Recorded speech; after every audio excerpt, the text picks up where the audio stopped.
In the upcoming webinar, I am going to surgically analyze all the chapters in Laxmikant, and I'll tell you what to read, what not to read, which to skip, and which are the areas that you must focus on. Most of the questions have come from, you can see here, judiciary, fundamental rights and duties, constitutional, DPSP, union and state executive. Good day everyone, Sreejay here.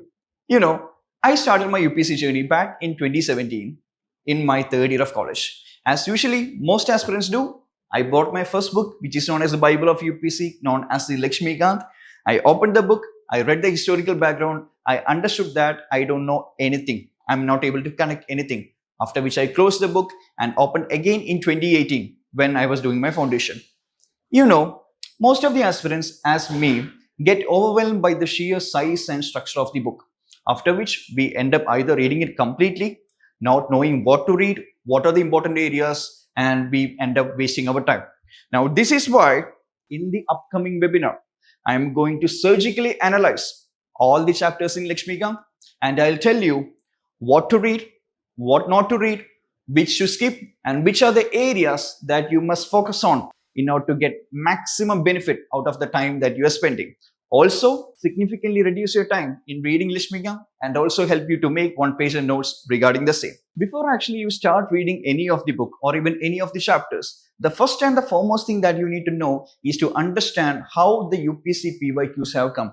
Then only you will get an idea on which of the areas are the most important, and these are the areas that you need to revise for. So when you actually look into the PYQs of Polity, you will understand that most of the questions have come from, you can see here, judiciary, fundamental rights and duties, constitutional, DPSP, union and state executive. Now, should you give equal importance to state reorganization, citizenship, emergency and political parties?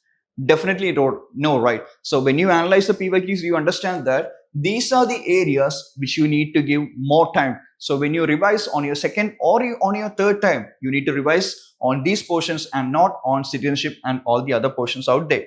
So after which, you understand that Parliament is a significant portion. Now, should you give equal importance to the whole of Parliament, the whole chapter of Parliament? Definitely no. You need to understand which are the topics in Parliament that you need to focus more. And when you look into the topics, you will understand that Lok Sabha and Rajya Sabha is one of the significant topic. 9 questions have come from the same. Presiding officers such as the Speaker and Deputy Speaker, 5 questions. Sessions, not so significant. Multifunction role, the legislative, the judicial and all the other different roles. Money bill and financial bill is also significant. But then, should you focus on the legislative procedure? Should you give equal importance to the same? On how a bill becomes an act? Should you focus on the same? No. Now, this is why this is actually very significant, because it will give you a comprehensive analysis on which of the topics that you should read more.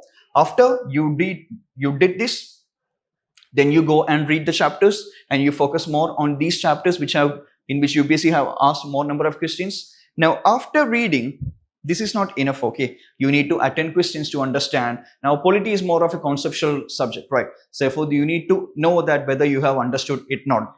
So therefore, you go and take the objectives by Indian Polity questions, after which, if you get more than 60% of the questions correct, now what do? You move to the next chapter. But then, if you get less than 50% of the questions correct, it means that you did not have conceptual clarity regarding the same. Therefore, you need to read the chapter once again and revise it, and then after, go and read the next chapter. Now, you can see some of the questions regarding the historical background here.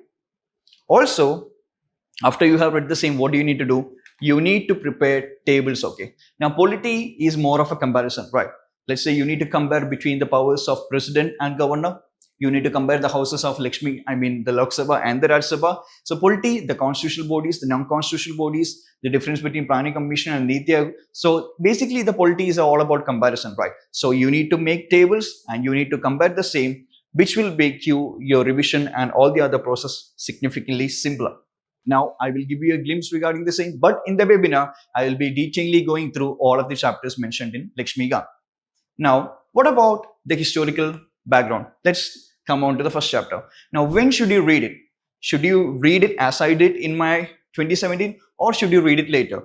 Definitely you should read it later, okay? Because when you actually read the historical background, if you don't have a sense of modern history and world history, such as what are the reasons that led to the Britishers introducing certain things, or it was the reason that Napoleon basically introduced the continental system, which actually forced the Britishers to open up India to the European traders. Now, this is why you need to have a comprehensive idea regarding world history and also modern history to get an idea on how the Britishers, or why the Britishers basically introduced all these acts. So first of all, go and read the modern history and also world history, after which you have completed, then you go on to read the historical background. Now, what are the areas or what are the topics that you should focus more on the historical background? In case of historical background, most of the questions are very direct, but then Lakshmikant is not enough. You need to go and read the Spectrum book in case of modern India as well, which will give you a better understanding regarding the historical background. But then, in case of the chapter, which are the areas that you need to focus? When you look into the PYQs, none of the questions have been asked from Regulating Act of 1773. Rather, most of the questions actually came from the Short Act of 1813, 1833, and also the Government of India Act of 1919 and also 1935. So these are the areas which you need to focus more. So the more important areas are Government of India Act 1919, Government of India Act 1935, Charter Act 1883. Less important areas, Regulating Act, Charter Act of 1893, and also Councils Act. Now, is there any area which you need to skip? Definitely no, in case of this, because the British Constitution development is one of the most significant areas. As I have shown you the Constitution, the historical background regarding the same, I'm going to show you with respect to each and every chapter out there, which are the more important areas, less important areas, the areas to skip, and also a comprehensive analysis on all the topics in case of Lakshmikant.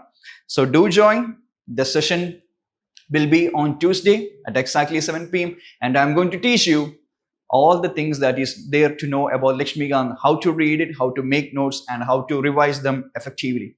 So thank you. See you all tomorrow regarding the same.